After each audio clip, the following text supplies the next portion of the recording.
Thanks very much, Robert, for that introduction, and thank you very much for the invitation to speak to you today. So as Robert mentioned, I'm the Operations Director for the Wales Cancer Biobank. I've been with the Biobank since it first started back in 2004. So things have changed quite a lot during that time, but a certain lot of things are very cyclical and just keep coming back around. But just before we start to put things into context, just who we are, where we are. So Wales is part of the UK. It's the red bit on the map there that's sticking out. And the Wales Cancer Biobank was really formed back in 2004, and we consented our first patient in 2005 as a prospective biobank. So it was very much around collecting from as many cancer patients in Wales as we could. So this wasn't specific to any project, specific to any research. We weren't funded to do any research. We were funded to be there as a resource for others to facilitate access to samples and data for cancer researchers around the world. So at our height, which was probably about 12 years ago now, we consented in all 14 hospitals around Wales, in all the health boards. Unfortunately, we had some funding cuts, which meant that we're now a little restricted with where we can have staff to consent patients, but we're still in 4 health boards across the south of Wales. As I say, we make samples available to researchers anywhere in the world. So although it's cancer patients in Wales who are donating, researchers anywhere can apply to access the samples, and we do charge a cost recovery fee for that. So we have samples probably from around 16,500 patients. We try and collect match samples wherever we can. So that's frozen samples, we freeze at -80, FFP, blood samples, which we spin for serum and plasma. Other samples we can collect to order, so acetic fluid, urine, etc. And we annotate that with as much data as we can, so pathological data, clinical data. We have molecular data on some, not all of the samples, and certainly a lot of the earlier samples, we don't have quite extensive data, only because certain tests weren't being done at the time. But for those samples that have been in the archive that bit longer, what we do have is a richness in follow-up data and outcome data. So we're licensed by the Human Tissue Authority, as Robert mentioned, and we're approved by our research ethics as a research tissue bank. So that means that researchers who come to us to apply to access samples don't need to have their own ethics. We are able to confer deemed ethics to any project that goes through our review process. So a separate ethics application isn't needed. So as I said, when we were set up very much with the mind that we wanted to collect from all the patients we possibly could, and to make those samples available. When in 2013, 2014, we knew that we were going to face a reduction in funding, so we weren't going to be able to support the level of activity that we'd had up to that point. So we did a review to look at the operation of the biobank across all the collection sites in Wales. And that review was published in Biopreservation and Biobanking in 2014. It's quite old now, but there were actually 2 special editions on sustainability and biobanking in 2014 in Bio. The October and the December issues are both full of sustainability publications, so that they are quite interesting if that's something that you are interested in. So from that, we really looked at all areas of the biobank operation, really with a sustainability heading. And as the title says there, we're looking at the financial, operational and social sustainability. And I think they are fairly well accepted pillars of sustainability now for biobanking. The concept of these 3 have been around for a while. More often or not, I think when we talk about sustainability, people tend to focus on financial, because clearly a biobank needs to be able to be supported either through grants or through income, and how financially they remain sustainable is an important function. But the other 2 are equally important, I think. If you don't have operational sustainability. So this is now looking at processes, it's looking at your business planning. And certainly one of the things we looked at when we did our review were the processes. Were they lean? Were there too many handoffs? Were there not enough people involved? Were there resilience issues? So there's a lot of operational stuff that you can look at to improve your efficiency. And that's really what falls under the operational sustainability. But also social sustainability. So I think biobanks have a much wider range of stakeholders than a lot of other projects. So not only your donors, your patients, maybe if they're from a disease cohort, and your funders, but we are based within the National Health Service in the UK. So we have clinicians, the healthcare providers, all the allied professions, who are also stakeholders in biobanking, not to mention histology and the various other departments that we need to interact with. So they are shown here as pillars, and that's how they are discussed quite often. But I think it's actually more accurate to describe them in this way. Sorry, let me just close off this notification. And this is how they were described in a paper by Peter Watson et al. Again back in 2014, more as a Venn diagram. And I think this is quite true because they do overlap. You can't really, if you look at them in isolation, then you will not get the whole picture, and you will not actually get sustainability. So I think it's far more important to look at these as a Venn diagram, as overlap. But then the question is, I suppose, is this golden triangle in the middle? If you achieve that, do you actually achieve sustainability? And I think it's an interesting discussion because it very much depends on what you mean by sustainability. I think it can mean different things to different people, to different biobanks. It may well depend on how the biobank was set up, what its remit was. How is it supported by its institution? Are the grants that support it? Is the biobank able to give samples out to external researchers, or only for internal researchers? So there are a lot of different things that come into play to describe what sustainability means. And so it begs the question then, well, when we're talking about biobanking, is there one way to do this that's better than others? So as I described earlier, we were set up as a prospective biobank, not with any particular projects in mind. We don't collect, we do collect to order, but not exclusively to order. So we collect samples from patients and we bank them for projects that are as yet unknown. So it's for future use. As I said, we do have collections that we do to order. So typically those will be fresh collections. So tissue that needs to go straight out to the researcher, or samples that we maybe don't routinely collect. So the acetic fluid collection, we don't routinely bank that, but we do collect that specifically for a researcher. So there's a lot of discussion around this, and a lot of people will tell you that for a biobank to be financially sustainable, then maybe they only should collect to order. And I quite take the point that, is there a point in collecting samples you never know they're going to be used, or do you only want to collect those that you know are going straight out of the door? So we've purposely built an archive over the last, whatever it is, 15, 16 years. So we started to look back in 2018 as to whether this was the right thing to do. Should we be doing this, or should we only concentrate on those projects that come to us for samples? So we did another review, and we looked back from when we started collecting samples. But the data that we keep updating looks over the last 3-year period, and the donations that have been used in projects over the last 3 years, nearly 2/3 of them have been from the archive.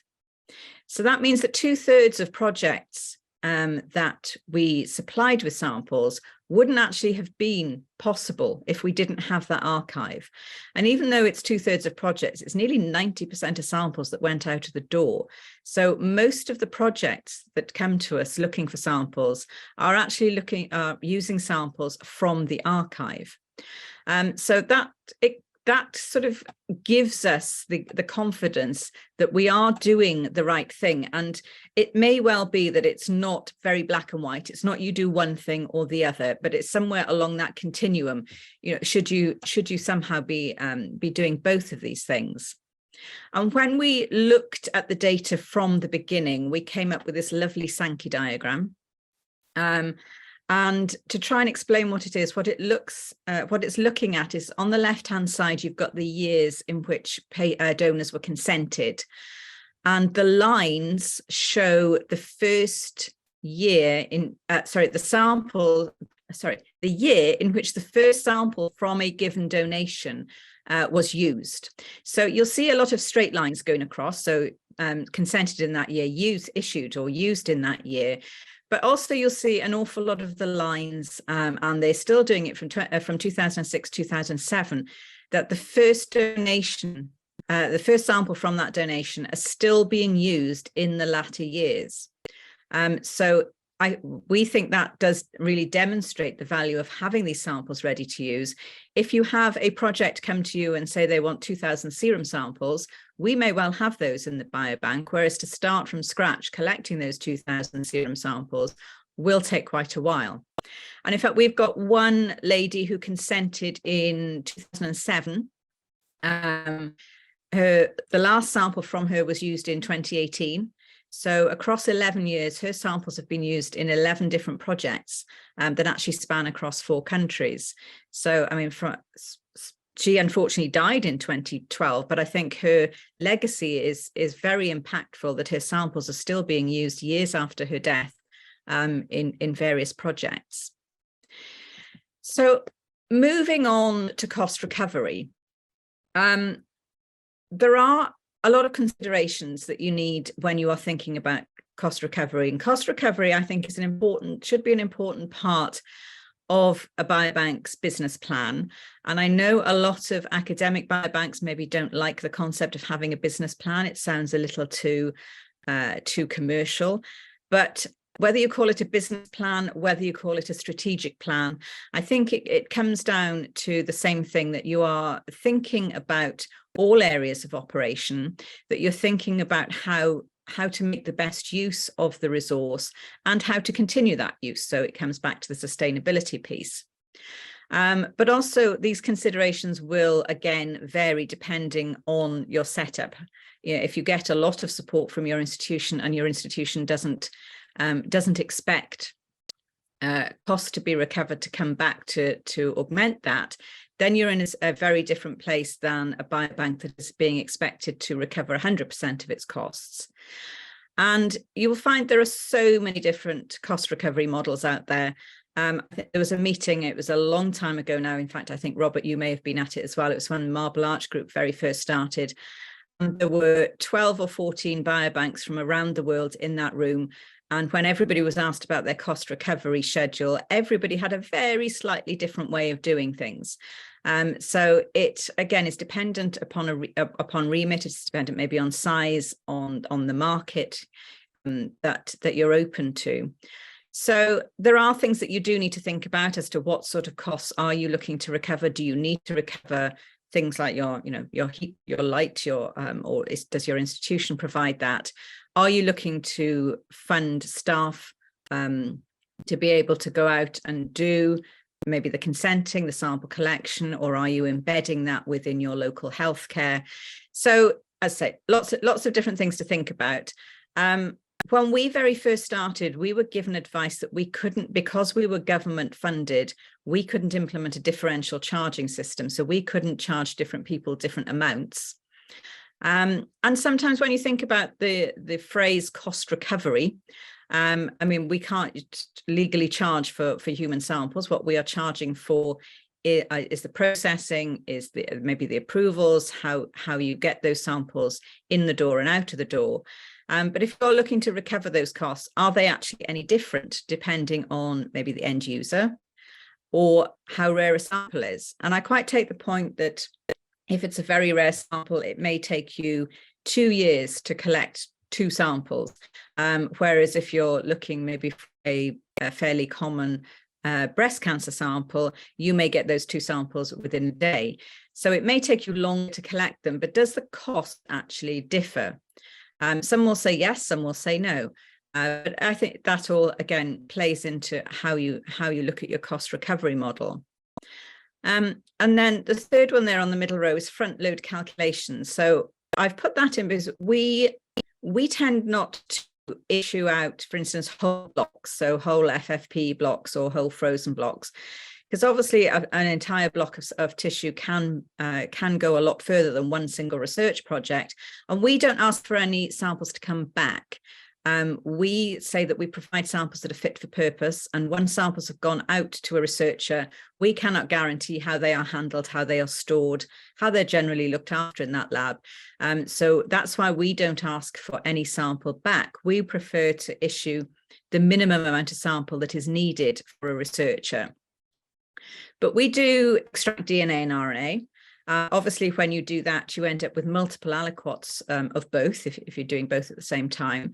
So the front loading question is really around, okay, so the first researcher that comes and asks for that DNA, do you pass the entire cost of that extraction onto them? And then the other aliquots that you have sitting in the biobank, are they then cheaper or free to the next researcher that comes along? Is that fair just because you're the first person to have all that cost? Or do you split the cost? Maybe do you say, okay, I routinely get 8 aliquots out of this, I'll split it into 8, and everybody can be charged an 1/8 of the cost of producing it. Then, of course, you end up with the possibility that the other 7 may never actually be used. So there's a lot of thought to be given as to how you do this. I don't think there's a perfect answer to it all, and there aren't going to be a huge number of answers in this presentation. I tend to pose an awful lot more questions during these talks than actually giving answers. This is more about what our experiences have been and the things that we've certainly needed to think about.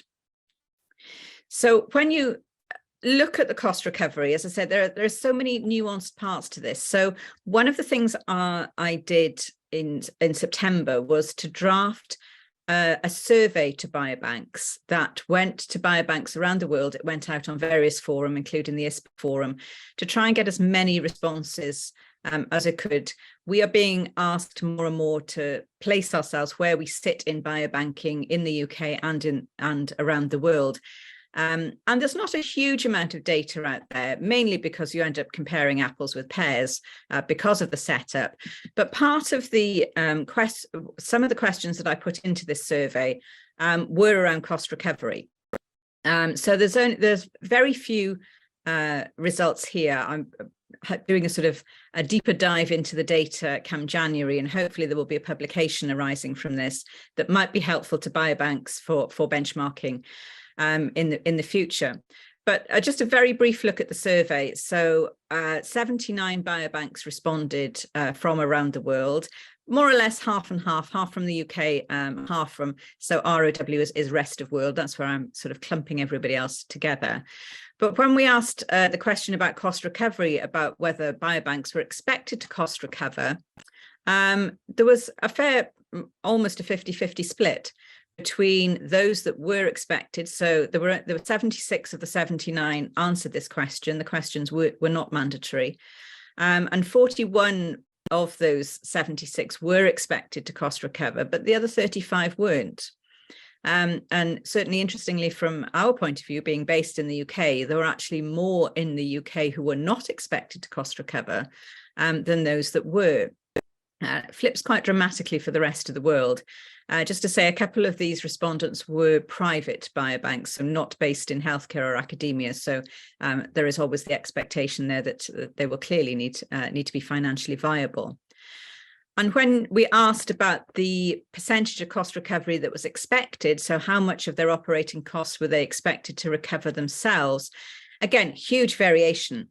So it really varied from 0% right up to 100%. So it was the commercial biobanks will sit within that 100%, but they weren't exclusively commercial biobanks within the 90 to 100.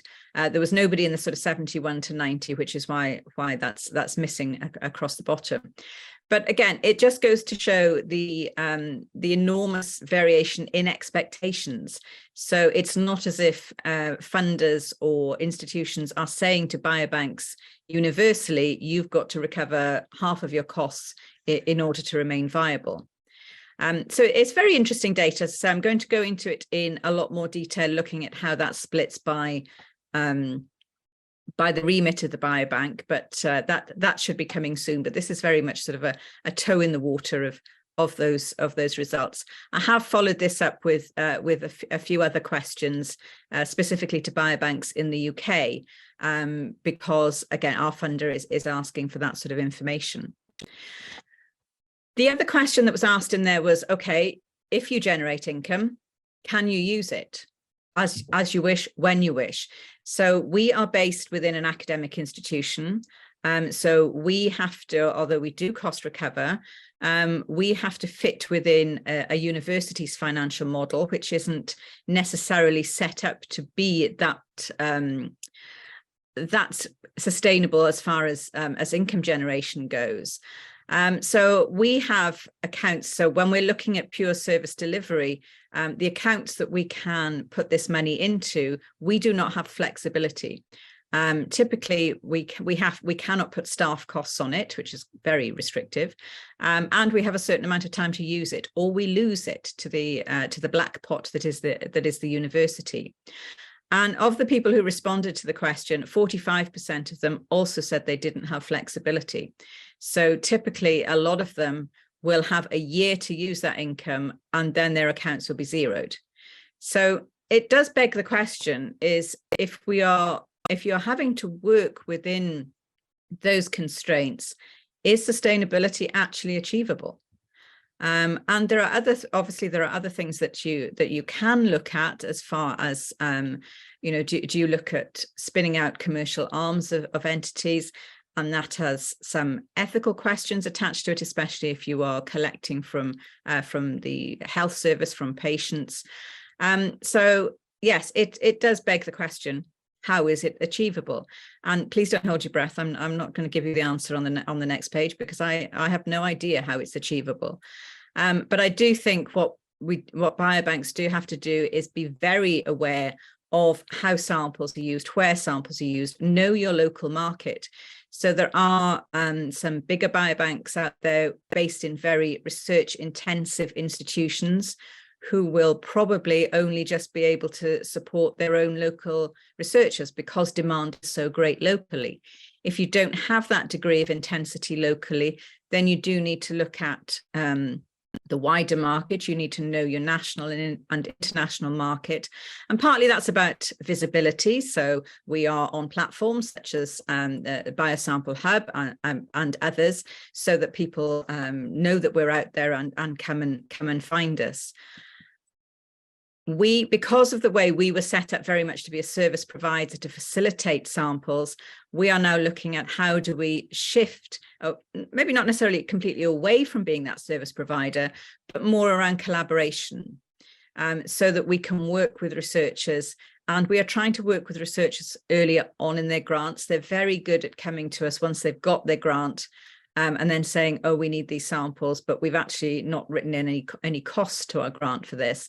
So we're trying to get involved, or trying to persuade the researchers to get us involved at a much earlier stage, so that we can be included on those grants, so that we can get some staff time on those grants, and be able to act more in a collaboration, from a collaboration point of view.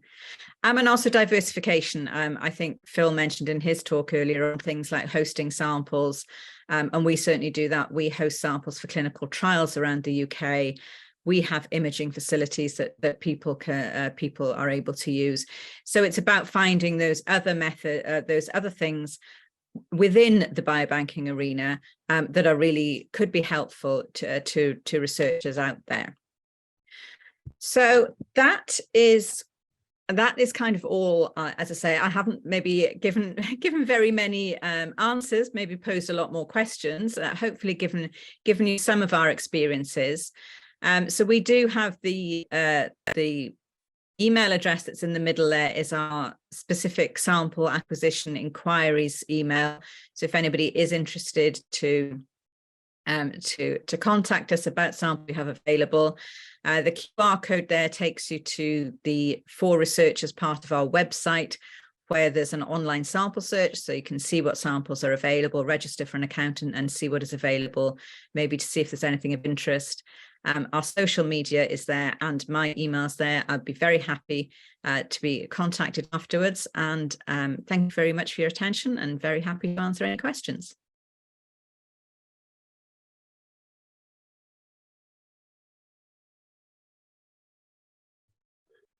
Yeah, thank you very much, Alison. That was really interesting, and particularly interested to hear your evidence of the importance of having a retrospective collection, and I think it provides a good reply to the common statement that a good biobank is an empty biobank.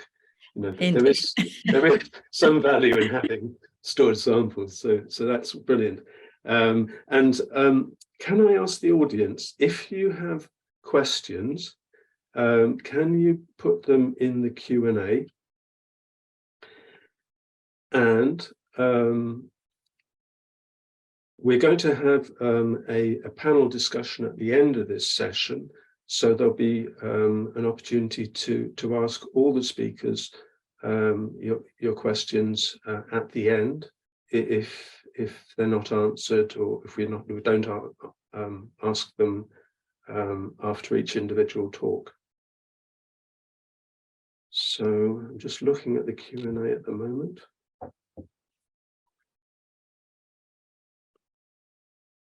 Okay, so while we're waiting, I just had one question, if I may, Alison, which is about the kind of the ethical basis for cost recovery.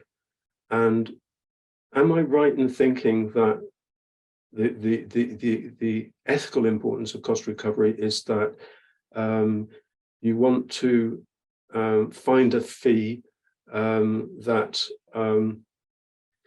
is for no more than the cost of the actual processing of the work that goes into collecting the sample? Yeah, I mean, I take that very much as a definition of cost recovery. I mean, we are based within a university which is a charitable, so we're a not-for-profit. So yeah, again, in trying to keep costs down for researchers, that's very much the angle that we take. As I say, you cannot charge for tissue itself, for samples themselves, but it's about the costs involved in collecting, in storing, in processing those samples, and providing so where we talk about quality, we talk about samples that are fit for purpose, because I think people can run away with the idea of gold standard quality samples, which are great, clearly, but not all research needs those gold standard samples. So we work very much on a fit for purpose basis, rather than saying they're necessarily gold standard. So yes, to me it's about being able to be cost neutral, so that you are using samples that the donors have very graciously donated in an ethical way. I mean, I know obviously in other countries around the world there's a lot of discussion around whether donors should be paid for donations, and that opens a whole new discussion. Yes. But yeah, certainly from my reading of cost recovery is you are purely recovering those costs that it costs you to get it out to the researcher, which do add up. And I do think there is value in having this cost recovery, because otherwise we quite often, if people say, researchers say they want a tube of blood, and then they say, well, why does it cost so much? It only costs £1 to buy a tube. But you're not buying the tube. You are paying for everything that goes behind that. You're paying for the fact that you don't have to spend time doing an ethics application. You don't have to spend time getting the documentation together and going out and consenting patients. So it's the value add that a biobank has to as opposed to researchers going out and doing their own collections, I think. Right. Okay. Thank you, Alison. Got a couple of questions now in the Q&A. There's a question from Riyadh, and he says, thank you very much for the presentation. We're an academic tissue bank. We take what manufacturers offer us. We say it's better that the samples are not used. Could this be an obstacle to proposals from other biobanks? In this case, could the word concurrence have a meaning? Let's see.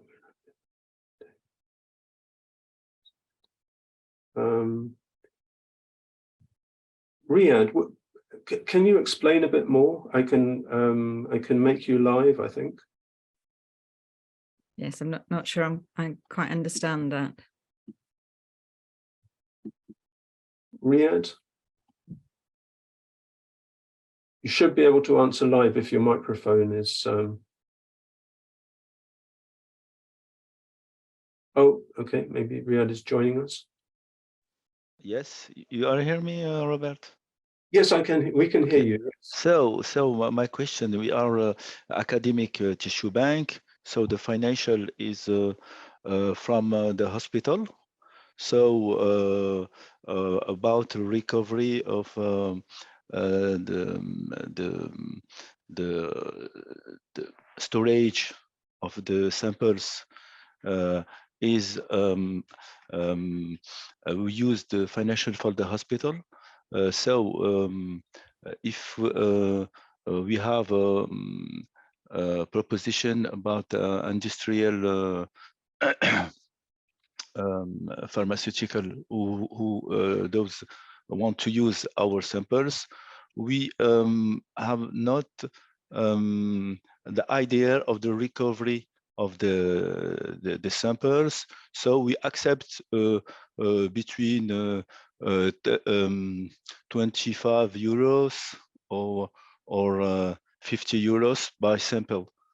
As this is maybe is it the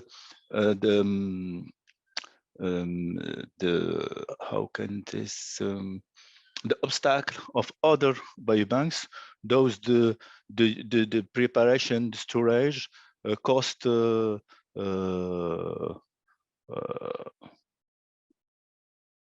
much money. Is it clear? Yeah, so I think if I'm, and please let me know if I'm misunderstanding you. I mean, I think with where a lot of biobanks are based solely within their hospital, if a lot of the costs of running the biobank are sort of defrayed by the fact that the activity is supported, you know, if your freezers are within, yeah, within a department that the hospital pays for. So yes, I mean, then the cost to the biobanking infrastructure is potentially a lot lower. I suppose it then comes down to whether the hospital itself is acting as the biobank and whether they are then looking to recover costs.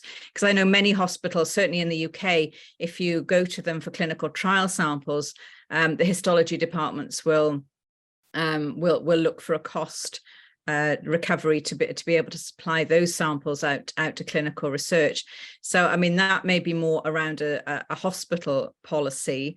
I mean, certainly if there's biobank activity within that, I would suggest that does need to be looked at and costed in. You know, how much if you're doing a certain level of activity around this, you know, how much of your time is being taken up by that. So it's really difficult because it's not a straightforward calculation. You know, it's not that we can give you a formula to say this is how you sort out your cost recovery, because it depends so much on how well maybe biobanks are integrated into other infrastructures. Okay, thank you. Okay, great. Thank you for that question, Ria. We have a question from Esther Tuboli, and she says, hello there, I wonder if it is ethically preferable or not really necessary to inform the donors about the cost recovery strategies of the biobank. What's your take on this? Yeah, so we, I think it was in the last 2 iterations of our patient information sheet, we have a line in there that says we, so that the donors are aware that we charge a fee to researchers to recover costs. So it's a single line. We don't go into huge detail, but we do actually have that. And it was one of the, I believe it's one of the requirements of our Human Tissue Authority now, is to let donors know that the biobank will be recovering costs when they make samples available to researchers. Okay.